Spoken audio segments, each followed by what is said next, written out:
Let's check the situation in Albay. Mount Mayon remains restless with new lava emissions recorded. Kumuha tayo ng update mula kay Ryan Reloban live from Ginobatan. Ryan, kumusta dyan?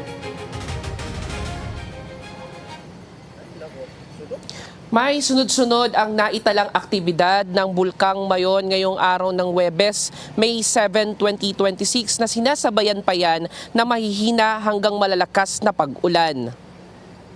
Patuloy kasi ang pag-aalboroto ng Mayon matapos makapagtala ng pyroclastic density currents or yung uson at minor estrobillian activity o pagsabog na nagbubuga ng laba at may init na materyales. 8:54 ng umaga nang maitala ang mapanganib na uson sa barangay Miisi. Kaya pinag-iingat ang posibleng mabigat na ashfall sa mga kalapit na lugar. Nasundan ito din kaninang 10:11 ng umaga nang maganap ang minor estrobillian activity na nagsimula ng 9:53 ng umaga. Sa tuwing nagkakaroon ng ashfall, gaya ng mga nakaraang araw, kabilang sa mga apektado sa Albay ang bayan ng Ginobatan at Kamalig, kung saan may ilang barangay ang zero visibility.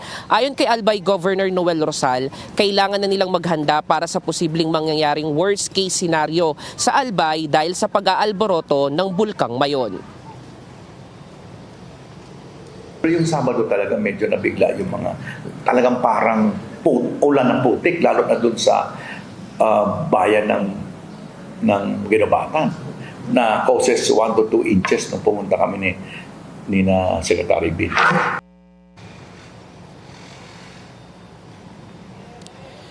Sinabi pa ni Rosal na pinaghahandaan na rin nila kapag pinalawig sa 7 kilometers permanent danger zone sa Bulkang Mayon.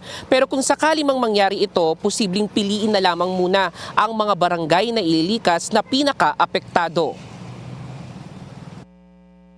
Kasi pag pinulblown natin yan, we are talking of more than 10,000 families yan na pwede nating alagaan na pag nag-extend tayo to 7 kilometers. May kasunod nito, pakiusap ni Rosal sa kanyang mga residente na kapag pinalikas ng mga otoridad ay sumunod na lamang dahil para ito sa kaligtasan ng bawat isa. Kinumpirma naman ni Rosal na walang naitalang nasawi sa Albay dahil sa pag-aalboroto ng bulkan. Pero pinatay ng matinding ashfall ang kabuhayan ng maraming magsasaka sa Albay. Sa paunang bilang, mahigit 6,000 na farmers ang pinadapa at nawalan ng pinagkakakitaan at hanap buhay.